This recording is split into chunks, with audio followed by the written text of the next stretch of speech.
as we end the series, ganda na lang pag-usapan natin. Habang pinag-pray ko po ito, Lord, ano po yung series finale na gusto mo para sa church? As a church. And God impressed in my heart this word. The word harvest. Sabihin nga natin, harvest. Praise God. Yun na po yun. Joke lang. Sino dito, alam mo yung bamboo season? Familiar ka sa bamboo season? Pasang kamay. Wala? Si bamboo lang yung hallelujah.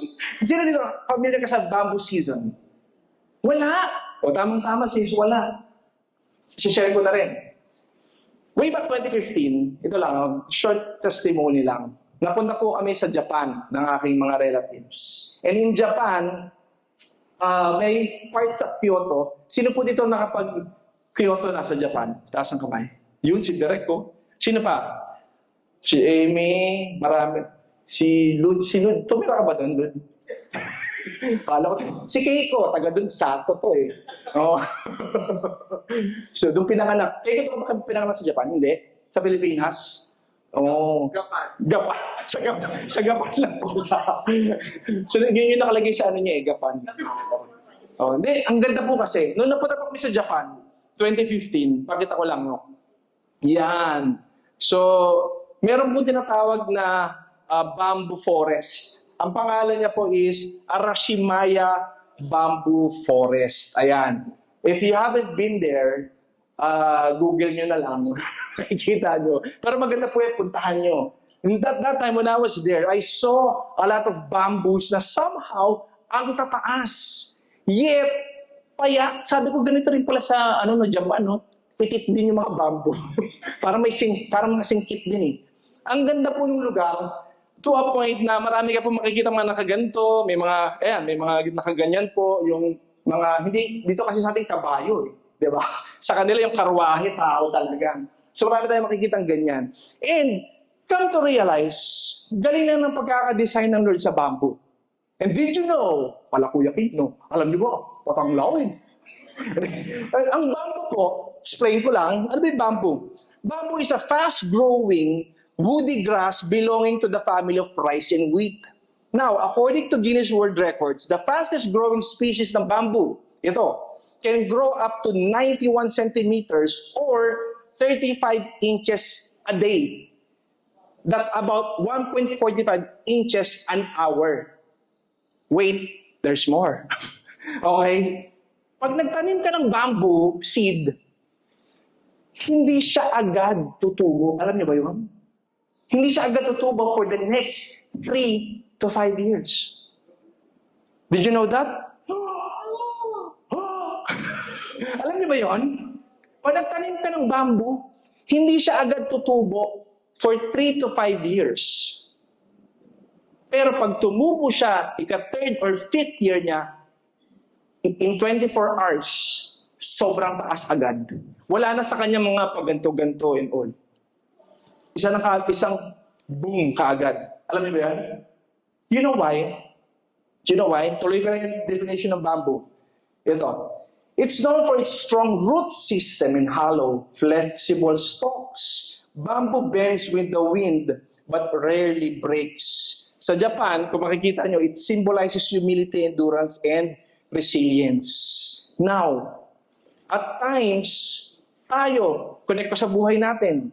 Kung mapapansin mo at times, you feel like nothing is happening in your life. Tama ba? It's like you're in a season of waiting. Na parang, Lord, nakilala kita, I've known you. And yet, why is this happening to me? 2 years, 3 years na. Bakit? It's like, no breakthroughs and all. God, why? See, God is very much wise that all of us, including me, has gone through a specific process wherein yung roots, pakita nga natin dito yung roots, yung system ng bamboo is like this sa buhay natin. That roots are somehow growing, makikita nyo to, di ba, parang ugat ni Anthony ito, nasa si Anthony, gano'n mo nga kamay. Parang ugat sa kamay eh. Yung roots, sobrang tibay is tubo niya pababa. And many times, listen to this, God wants you to grow deeper in humility, in character, in your humility, in your specific area ng buhay mo, na ikaw mismo natututo ka, growing emotionally, mentally. Naunawaan nyo ba yun? Na-observe nyo ba yun in life? Na many times, parang hindi mo naunawaan, pero at some point, marami ka natututunan. Kasi si God, minsan hindi natin makita kung paano siya nag-function sa buhay natin, pero tandaan nyo, kumikilos at kumikilos ang Panginoon. And same goes with the bamboo. Kaya darating yung time na bigla na lang, boom, hindi mo ina-expect. There's a specific harvest or probably breakthrough in your life. Sino dito nakaranas na ng ganun? Taas ang kamay.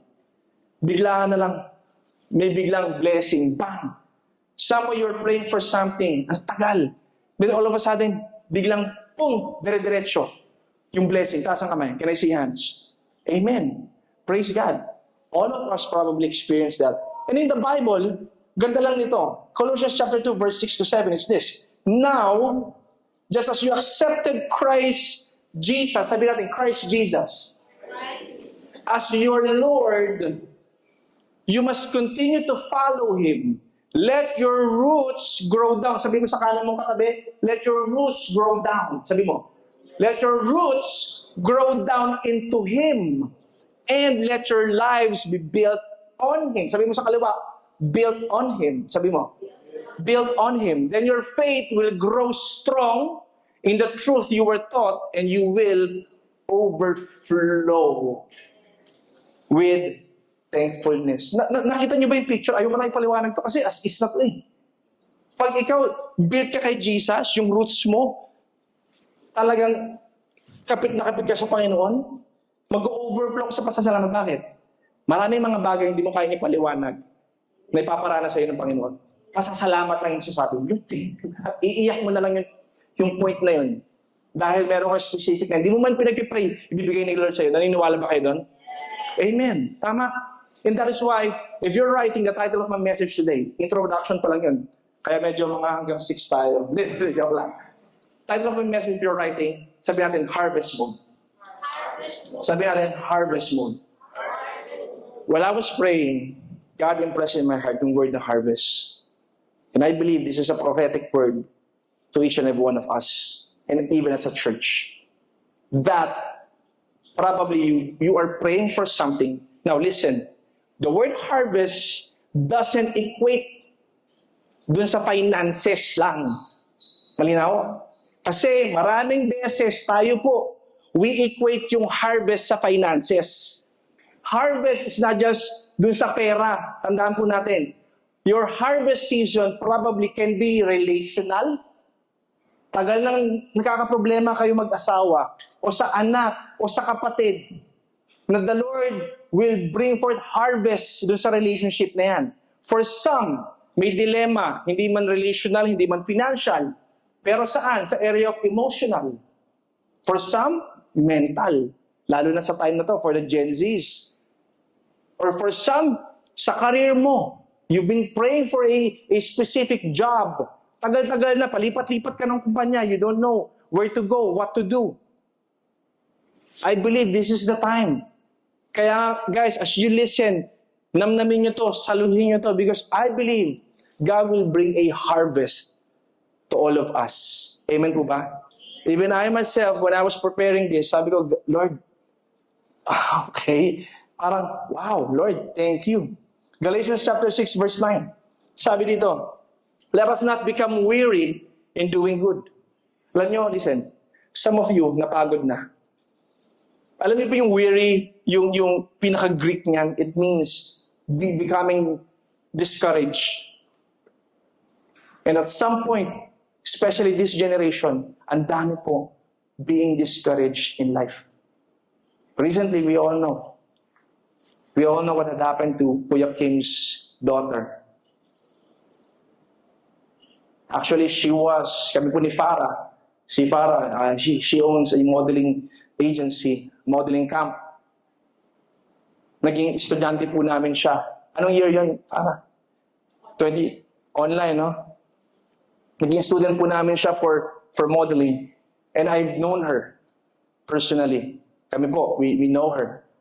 And that is why It breaks my heart. It breaks our heart.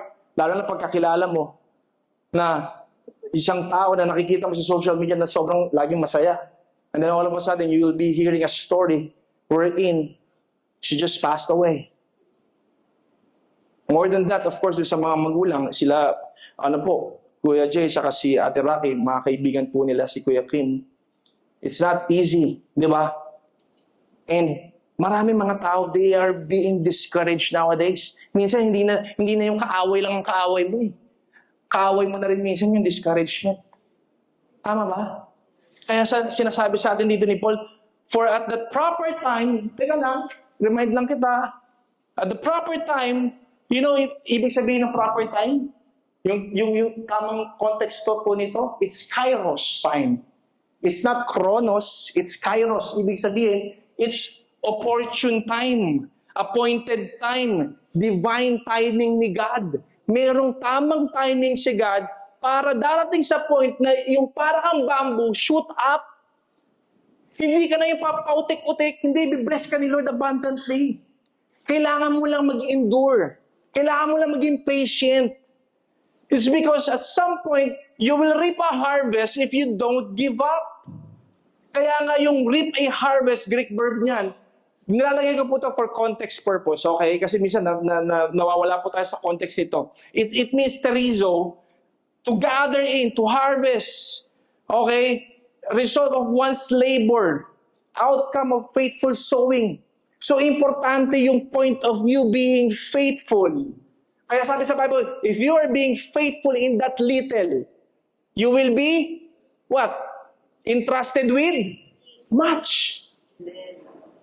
Kasi pag binigyan ka ni Lord ng blessing na kagad na shoot up na gusto mo, baka bilhin mo lahat ng gusto mo. You'll be buying all the stuff you want. Tama ba? You'll be praying to become rich. What if God will give you 5 million? For sure, you'll be buying the desired car na gusto mo or desired house. Baka kulang pa. Ubus agad yung 5 million. Especially nowadays. Ano na lang ang 5 million? Tama ba? He wants you to be faithful muna dun sa little. 5,000 muna, anak. Anong gagawin mo sa 5K? Scatter po. Ubos. Lubos din. Di ba? Be faithful in the little first. Naunawa natin? And that is why we need to understand, ano ba yung harvest mode, Pastor Chris? Harvest mode is this. You're stepping into the season where God brings increase, fulfillment, and fruitfulness from everything you've been steadfast in or being faithful in. Ibig sabihin, what you sowed in faith begins to sow in fruitfulness. Talagang nananalayan ka lang all throughout. Then all of a sudden, bibigay ni Lord sa'yo. What was lost in delay, maraming bagay na nakaw sa'yo for some reason. And God will restore, redeem in God's perfect timing. What once lacking is now overflowing in abundance. Probably finances, naglalak. Tandaan nyo to.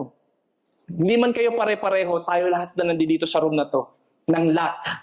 Some of you, you're blessed financially, pero may problema ka relationally. Some of you, blessed ka relationally, pero may problem or may lack ka emotionally.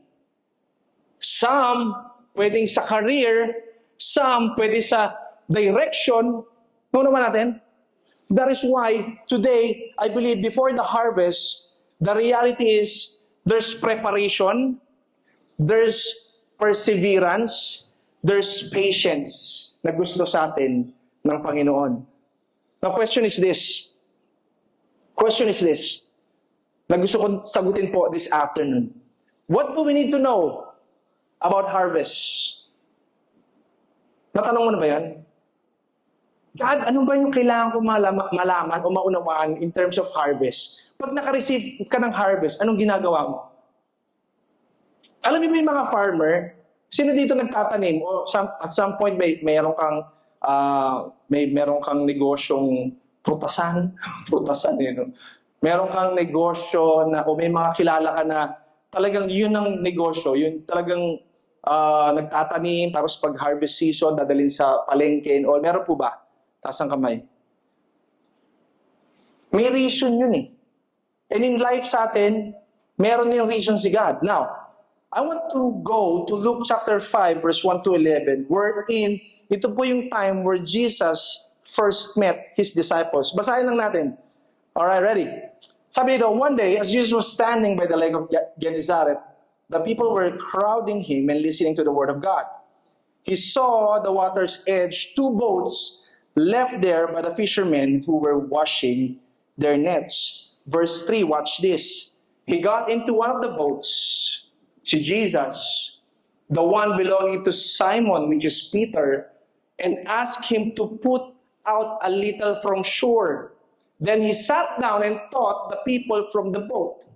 Sabi daw, when he had finished speaking, si Jesus, ito na nangyari, binalikan niya si Peter, he said to Simon, put out into the deep water and let down the nets for a catch. Bigyan ko lang kayo ng picture. Si Jesus naglalakad, may nakita siyang bangka, may nakita siyang fisherman, tumapak po siya sa bangka, kunyari ito yung bangka, pumunta po siya, tumapak po siya, pumasok siya sa bangka, nag-preach. Pagkatapos niya mag-preach, tinawag niya si Peter. Sila Peter nung time na to, listen, tapos po silang mangisda, buong damag. Isipin mo, kunyari lang, mga simula 10 p.m. ng gabi hanggang 6 a.m. ng umaga, nangingisda. Pero wala. Tapos dumating si Jesus, sabi ni Jesus, Simon, punta ka doon sa medyo shallow na water. Punta ka doon. Now, si Peter at some point, siguro kung ikaw yun, mapapaisip kayo, maghapon ako, magdapag kami nandito.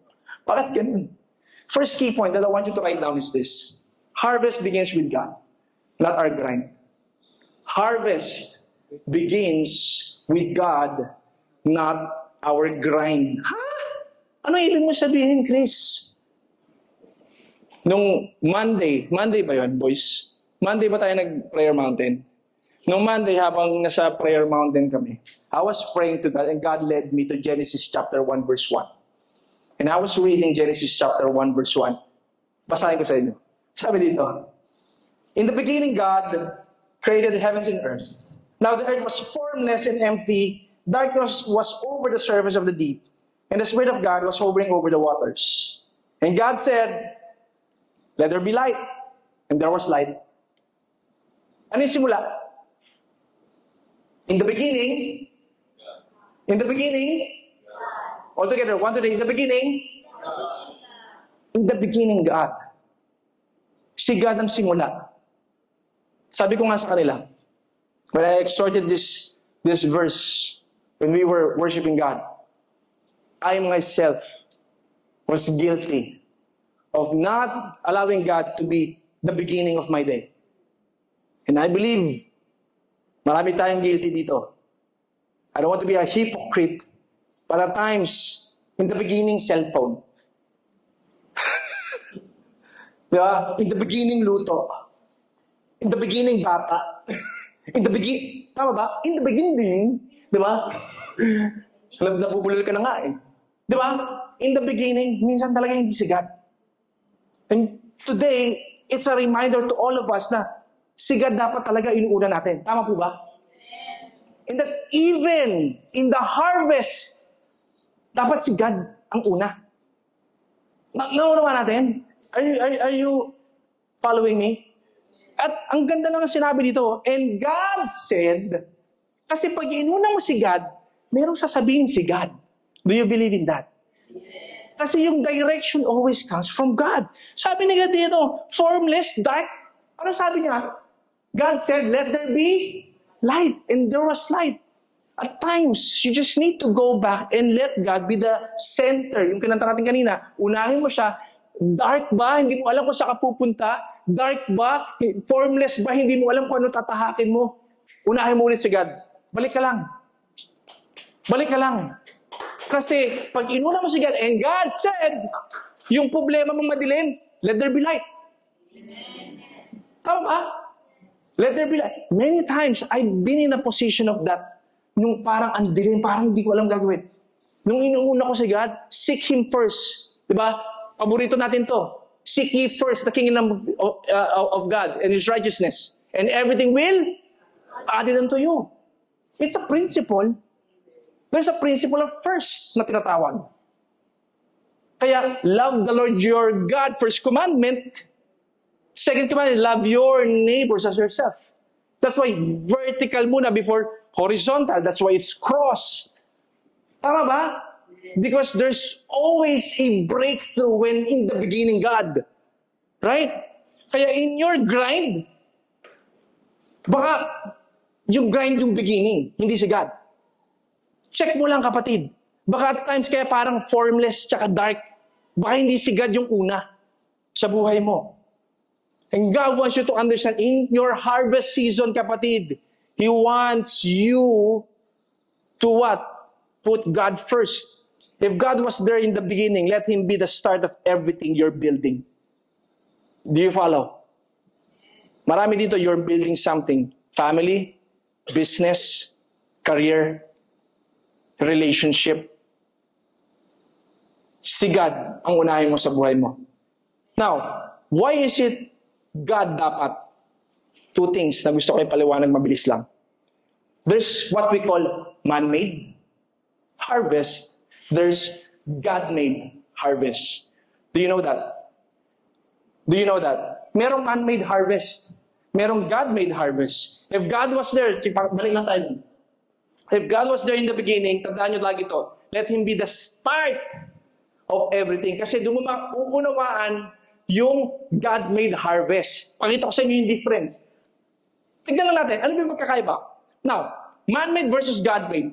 Anong aspect? Man-made, God-made. Anong source? Human and divine. So pag ang source mo at some point is, ikaw yung mentality mo, dahil ang galing mo, dahil ang sipag mo, magna cum laude ka, suba cum laude ka, skilled ka, talented ka, based sa'yo, well, pwede naman talaga our labor sa totoong buhay, meron naman talagang fruit yan. Okay? Human effort, well, basically, it will turn being impatient. Pagka kay God, God made yan, meron niyang divine timing at by His grace. Ano ba natin? Now, anong example nito? Si Abraham. Nainip siya eh. May promise si God na magkakaroon siya ng descendants. Yet, ang tagal mangyari. Sabi niya kay Sarai, sabi niya, parang tagal, ano bang nangyayari? Sabi ng asawa niya, ito na lang yung servant ko. Sexy daw. So nalaglag si Abraham. Doon na-birth si Ishmael in Genesis chapter 16, which hindi naman dapat. Yet, if God made, ang God made talaga si Isaac. Naunawa natin? And he's 100-fold in Genesis 26. Now, anong motivation nito pag man-made? Fear. Kasi nga, gusto mo, meron ka mapatunayan. Natatakot kang mawala sa sin at times. Diyan papasok yung personal motive. Even in a church. Even inside the church. Do you know, we can all have our personal motives inside the church? We can all have personal motives. Kaya ako nag-church kasi nandito yung crush ko. Kaya ako umaten kasi baka. Kaya laging may baka. Ang agenda dapat godly. Si God lang. Okay? Now, comparison. Kaya marami dito, marami na di-depress. It's because why? They keep comparing on themselves dun sa social media. Bakit siya ang daming following? Bakit siya ang daming likes? Bakit pag gising ko ng umaga, akin wala pa nagko-comment, nanay ko pa. Gising na. Ba't ganun? Di ba? At times, we tend to compare. Doon papasok yung pressure. May mga pressures in life, yun yung motivation mo. Pressure ka na dapat kasi ilang taon na ako, 30 na, dapat may anak na ako, sabi ng nanay ko. Bigay mo na. Kahit sino na eh. May mga kilala mo kung ganun. Pressure in life. Kahit manloko ka na ng tao kasi yumaman ka lang eh. Tama ba? Man-made. Pwede ba yun? Tayo nga, nagkagulat ang ilang trillion inabot ng mga nakikita nating figure ngayon sa social media na nawawala sa bansa eh. Man-made. Right? Because some point yung Pilipinas, mayaman to. Naniniwala pa kayo doon? Nakakalungkot lang. Ang dami mga kilala natin, kaibigan natin, family member natin, nagpupunta pa ng ibang bansa o OFW. Nagbabarko because why? They thought Philippines is so poor because we are a third world country and yet, Nagkagulat tayo ngayong taon. Isa pa lang yun. Flood control. What more pa yung iba? Man-made. Ano yung God-made? Anong motivation? Faith. Anong motivation? Trust. Anong motivation? Obedience to God. Whether you like it or not, sinusunod mo na si God. Parang, Lord, pikit mata kang sumusunod sa Panginoon. Ano nagsusustain kapag man-made? Your own strength. Tignan mo yung katabi mo. Mukha bang pagod na pagod? Mukha bang pupak? Baka own strength. Now, look at me. At times, listen. If it's man-made, you will sustain it. But if it is God-made, God's grace and power will sustain you. Amen po. Amen po. If it is God-made, proven and tested, guys, God will sustain. I've seen it many times. He will. Sobrang natural yung nangyayari. Hindi pinipilit. Nangyayari siya because why? It is the will of God. God will open doors. The Bible says no man can shut. If it is God's door, no man. Tandaan mo to. Kung para ka sa ibang bansa, yan yung open door. Walang pipigil sa'yo sa airport at sasabihin, ni hao. Hindi. Iba pala yun. Walang pipigil sa'yo. Pag yung relationship na yan para sa'yo, kahit sino pa yan, magulang niya kahit una ayaw ka, magugustuhan ka na. Kasi para sa'yo siya. Amen po. To our singles, talaga yung mga single natin. Amen. Para mga boksingero eh. Amen. Okay? Now, ano yung outcome pag man-made? Frustration, fatigue. Tama? Pero pag God-made, fulfillment and fruitfulness. Resulting spirit, control, and striving. Pansinin nyo, those people who want control in your workplace, in your family, in any authority, napupunta being man-made. Kasi may gustong patunayan, may gustong mamanipula lahat ng mga bagay ayon sa kanyang kagustuhan. Pero if it is God-made, may rest, may surrender. Baka you just know. The Bible says, come to me all of you who are weary. Kaya kanina, Galatians 6:9, do not become weary of doing what is good because you know you'll find rest in God and you find direction in God. Anong produce? Temporary. Anong produce ng God-made? Lasting. Tama ba? If you want to check it out in Galatians chapter 3, verse 3, Galatians chapter 6:9. This is in the scripture. This is in the Bible. Amen? And that is why, as we continue, balik lang tayo sa story. So pagpasok ni Jesus dun sa boat, sinabi kay Peter, punta ka doon, Peter. Simon, punta ka doon. Ano sabi ni Simon? Simon answered, Master, we've worked hard. Para bang, teka lang, galing kami doon eh. Magdamag kami doon. Buong gabi. Ang sabi niya, haven't caught anything. Guys, listen si Peter, sila dyan, mga professional fishermen to. Hindi lang yung first time nila. So they know what they're saying. But because, sabi ni Simon kay Jesus, you say so, I will let down the nets. So ginawa niya, pumunta pa rin sila. No, lagay niyo lang to. Tandaan niyo to, yung lugar na yon, the timing was wrong. It's daytime. Kasi yung mas maraming isda is in nighttime. Second, the method is unusual. Bakit? Shallow water yung pinapapunta ni Jesus. They know kung saan yung mas maraming isda. Third is this. Pagod na yung mga fishermen. What's my point saying this? Hindi yun natural. Hindi yun normal. Yung pinapagawa ni Jesus that point in time, hindi siya kaya man-made. Kung mangyayari yun, God-made. Naunawa natin? Anong ginawa ni Simon? Punta siya. Punta sila. Tara na tayo. Ito nangyari. Pinicturean ko na. Nagpunta ako dun eh. Pinicturean ko sila. Sabi dito, tingnan niyo yung picture. Tingnan mo natin yung picture. Sorry, na-excite ako. Lalatag na natin yung picture. Wala ba dyan yung picture? Hindi ko na send sa mga tropa ko. Ano ba yan? Ano ba yan? Pinicturean ko yun eh. Di ba? Sige. Point number 2. Write this down. Harvest is a test of obedience, not just a reward for convenience. Harvest is a test of obedience, not just a reward for convenience. Yung harvest na yan, hindi lang po yan para sa convenience natin lahat. Yay, dami na akong pera. Yay, ayos na kami. Yay, no. Si God may specific siyang pinapagawa kung bakit mo na-receive yan. Amen? That time, si Peter and the disciples saw, at the end of the day, hindi lang na-picturean, pero I just want to share it. Pagkuha po nila, pagpunta nila doon, sabi dito, andiyan dyan ha? Okay, ito na, yung mga tropa ko. Nakita nyo? Sabi sa inyo, may picture. Okay. Nakita nyo to? Nakita nyo to? Sino nakakita nito sa social media?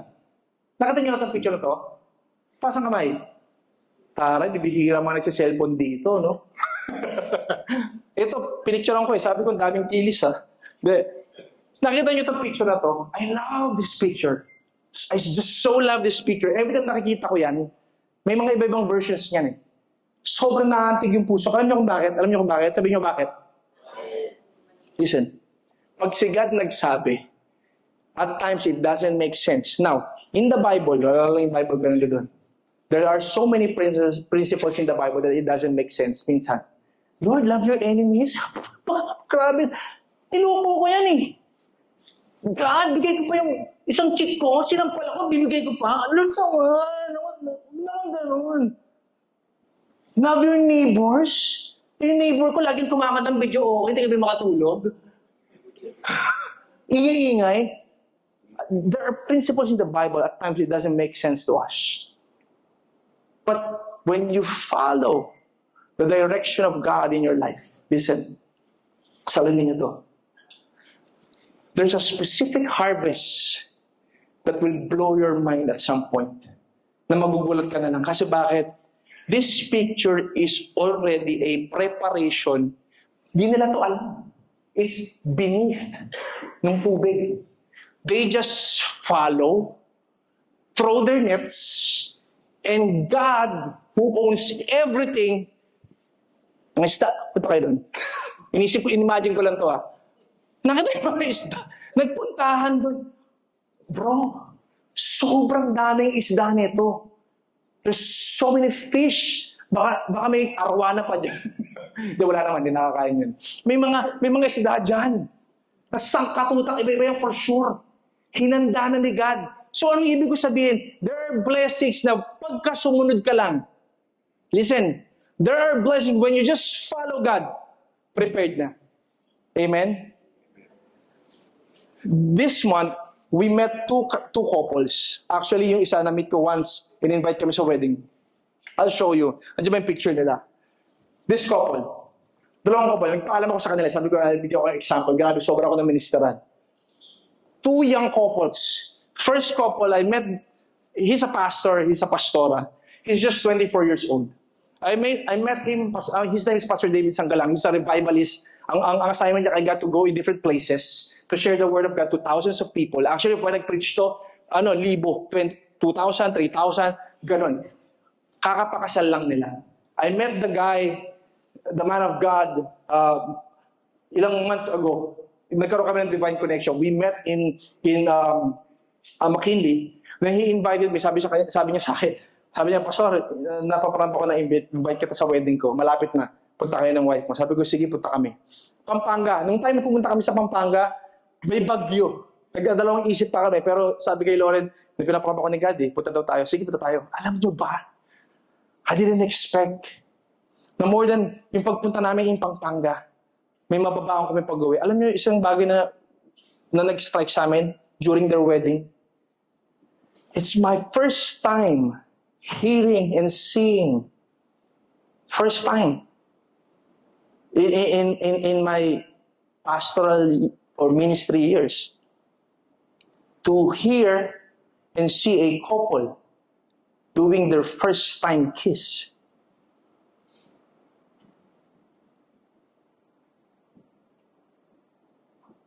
Pastor ba? May ganun ba ka, Pastor? Hello, kasi di totoo yun. May ganun pa ba ngayon? 2025 na, hello? Yeah. It's in their vows. Nung alam niyo, you may now kiss the bride, sabi ng pastor sa kanila. Nahihiya sila sa harap ng maraming tao. And when the pastor kissed yung kanyang wife for the first time, he just cried so much.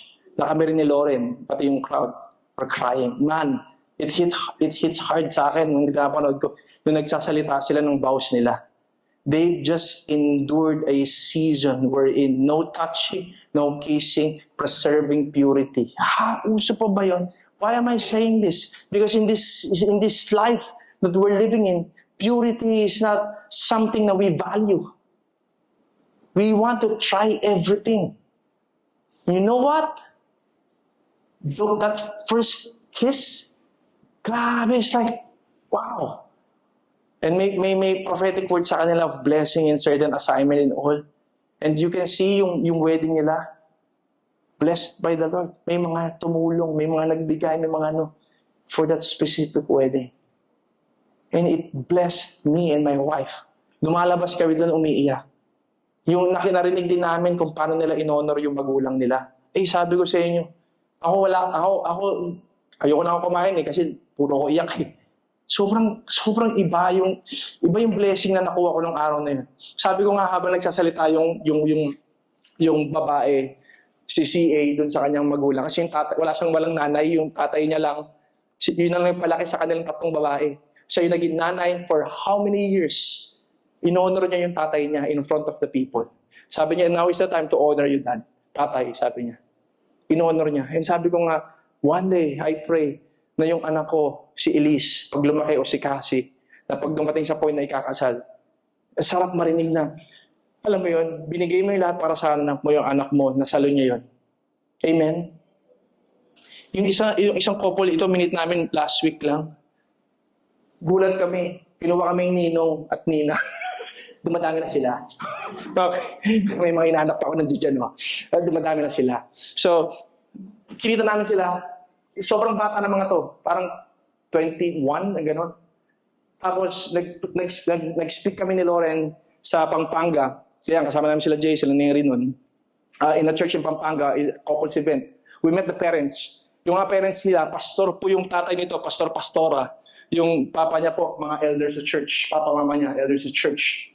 And while we are talking, we heard yung kanilang story. Grabe, sabi ko, sila rin. Nung sinare namin yung story nito, sabi nila kami rin po, hindi pa po kami nag-kiss, hindi pa po kami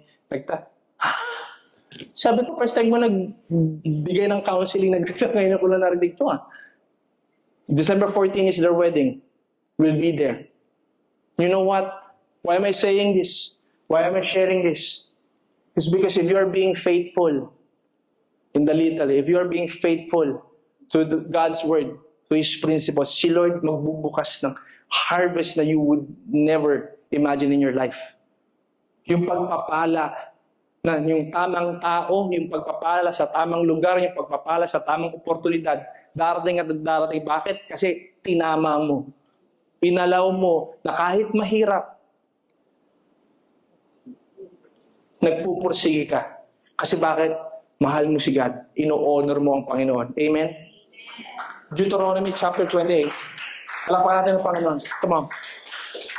Deuteronomy chapter 28, verse 1 to 2. Watch this. If you fully obey the Lord, your God, and carefully follow all His commands, I give you today, the Lord your God will set you high above all nations. Nakita niyo yung blessing on earth. All these blessings will come on you and accompany you.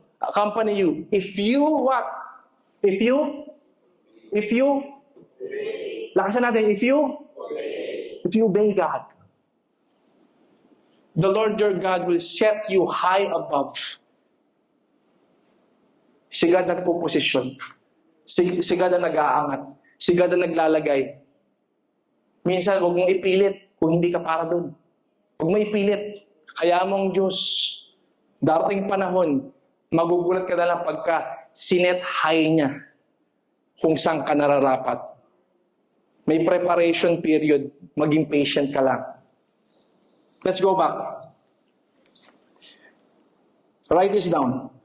Obedience in inconvenience brings blessing. Delay your obedience can delay the harvest. Obedience in inconvenience brings blessing. Hindi ka man convenient right now, nahihirapan ka man right now, may blessing yan. Delay obedience is disobedience before the eyes of God. That's why it can delay a certain harvest. Do you believe in that? At times, baka kaya delay. Kasi disobey ka ng disobey. Come on. Baka kaya nadi-delay is because disobey ka ng disobey. Doon na tayo sa obedience. Alright? Balik tayo sa kwento. Verse 6. When they had done so, they caught such a large number. Pinakita ko sa inyo kanina, fish, that their nets began to break. So they signaled their partners, yung mga tropa nilang disciples in the other boat, to come and help them, and they came and filled the boat. And both boats so full that they began to sink. Minsan, tingnan nyo to yung nets nila nag-break. May mga pagkakataon magugulat ka na nag-uumapaw lang talaga yung pagpapala to the point na hindi mo na alam sa pag-isa mo ilalagay. May mga pagpapala nag-overflow. Hindi lang to material, hindi lang to pera, hindi lang to kung saan pa man. Bakit? Kasi merong specific purpose ang Panginoon dyan. He suddenly saw, now watch this, when Simon Peter saw this, he fell at Jesus' knees and said, sabi niya dito, "Go away from me, Lord." Sabi niya kay Jesus, "I am a sinful man," for he and all his companions were astonished at the catch of the fish they had taken. Ano nangyari kay Simon, kay Peter? Nung nakita niya yung blessing, ini-imagine ko lang to siguro parang napalayo siya punong-puno ng isda. Bigla siya nag-fell on his knees, lumuhod kay Jesus. What do I mean? Pag alam mong God made yung harvest, ang tendency ng posture mo is you always go into your knees and pray. You thank God. Pag alam mong man-made, tignan mo, tatandaan nyo ito mabuti, lalabas ka, natingala ka, bakit? Yumayabang ka. Some of you, probably who are here, I'm telling this because at some point you've been that. Lumabas ka sa pagpapala ng Panginoon. Tagal mong pinag-pray. Yung breakthrough na yan, binigay ni God. Lumabas ka, yumabang ka. Hindi ka nakayuko, nakatingala ka. Bakit? Yabang mo eh.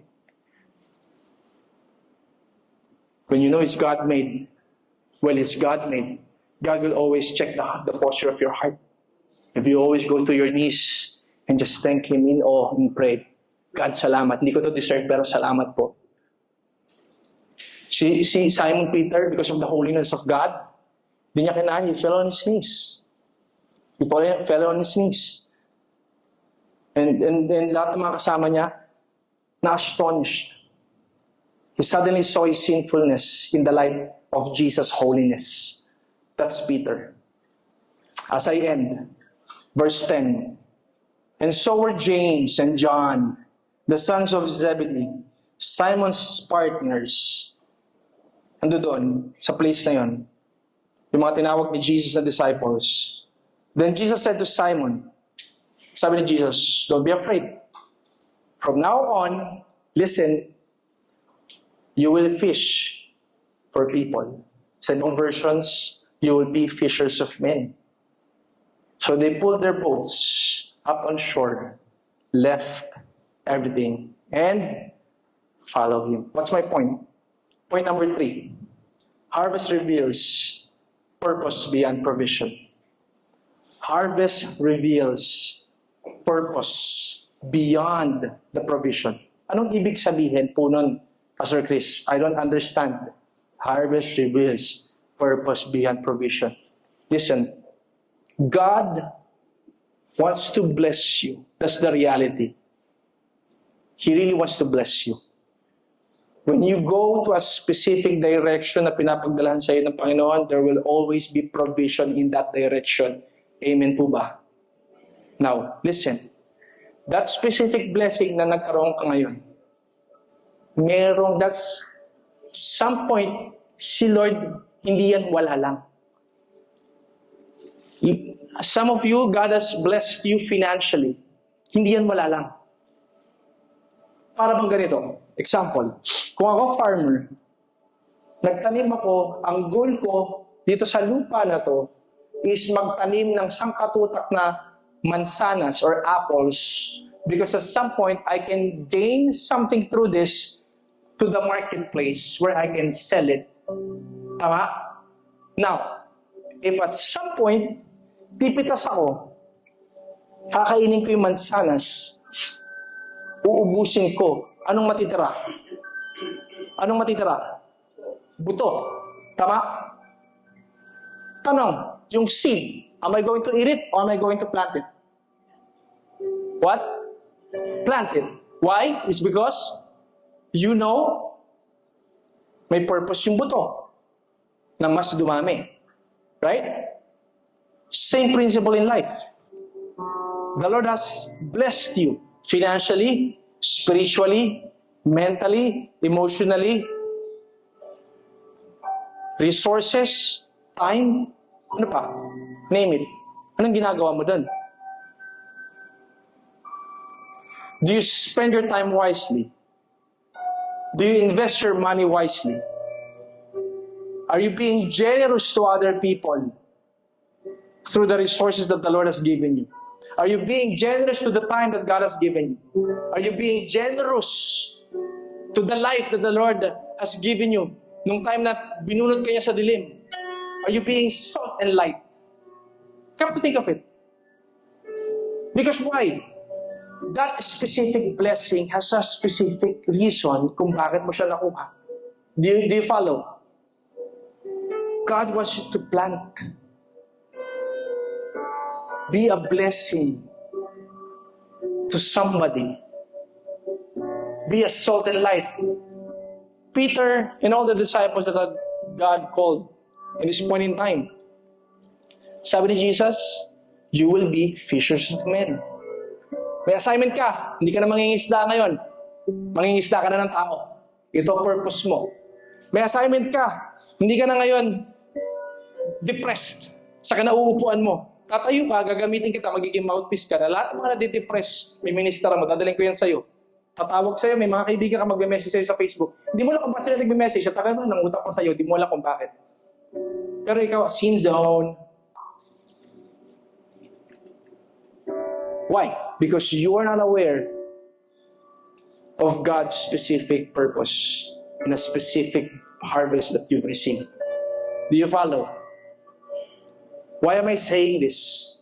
I'm saying this because for us to be sensitive. As a church, as an individual, I'm speaking sa sarili ko rin.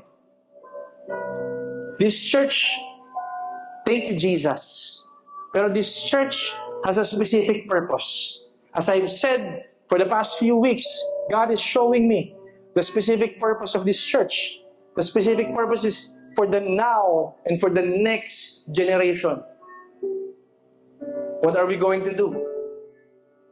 Last Friday, we had an opportunity, yung core group po ng church, na nag-surprise po ng aking kaharawan din, had an opportunity to have what we call refire night. Eventually, if God willing, we can open that to all. But last Friday, we had an opportunity to have that what we call refire night. We had a guest speaker. He's not a guest actually ng tahanang ito. He's a mentor. He's a father in faith. And he taught us about anointing. Why? It is because the anointing that makes the difference. It is the anointing of the Lord, of the Holy Spirit, that breaks every yoke. Without the anointing, we are functioning by our own strength.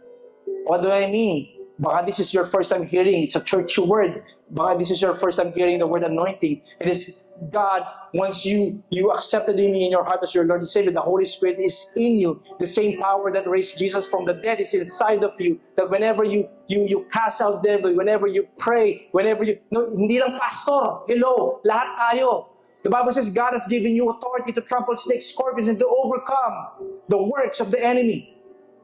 Lahat po tayo na nananampalataya naniniwala sa Panginoon, kay Jesus. Amen? All of us. Hindi lang po, pastor, may sakit, mananalangin. No. You can do that by faith. For friends nga na pinag-aralan natin yung circle matters, by their faith, the paralyzed man, pinagaling ni Jesus. Hindi sa faith ng paralyzed man, but the faith of the 4 friends. There's purpose. Every blessing from God is not just provision. Write this down. It's preparation for our mission and elevation for His vision. Naunawa natin? Every blessing from God is not just for you and me.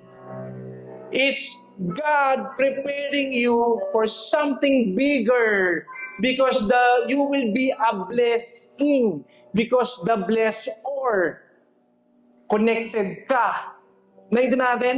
Mauunawaan mo na biglang may elevation dun sa vision ni God. Clear? Crystal?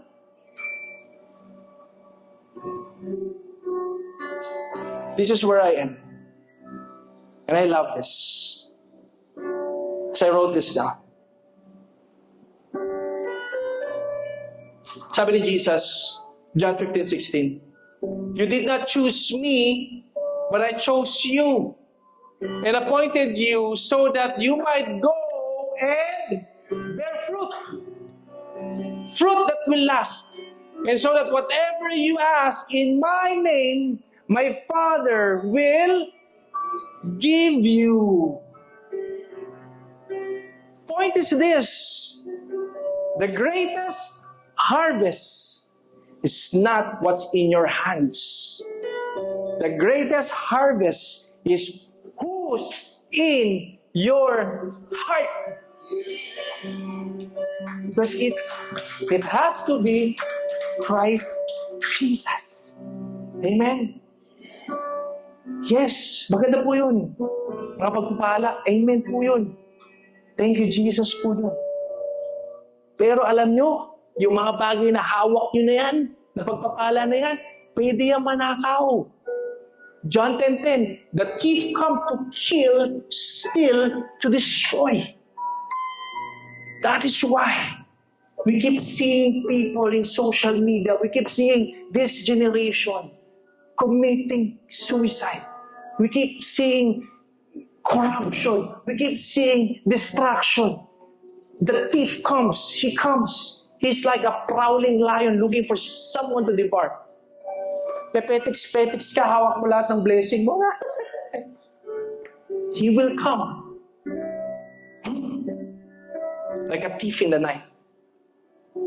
Tutulog-tulog ka sa kangkungan. Pag-gising mo, ba't nawala yung mga pera ko sa bank account? Ano nangyari? Ha? It's not you, it's me. Break na tayo. Ha? It's like a thief in the night. Anything can happen. Because he wants to destroy you. He wants you to decide on yourself. To isolate yourself. To deploy yourself. To go far. For some and their lives. Pero pag mauunawaan mo in the perspective of God, there are things, yes, na wala. There are things, yes, hindi pa nangyayari. There are things just struggling. At the end of the day, if Jesus is in the throne of your heart, and God said, "Let there be light." And God said, "Anak, tayo ka. Lakaran mo yan. May pagpapala dyan. Anak, nawalan ka. Tumayo ka. May pinadala akong tao. Nakahanda na. Bibless ka. Anak, tayo ka. Darating ang pagkakataon. Makikita mo yung daan patungo doon sa katotohanan."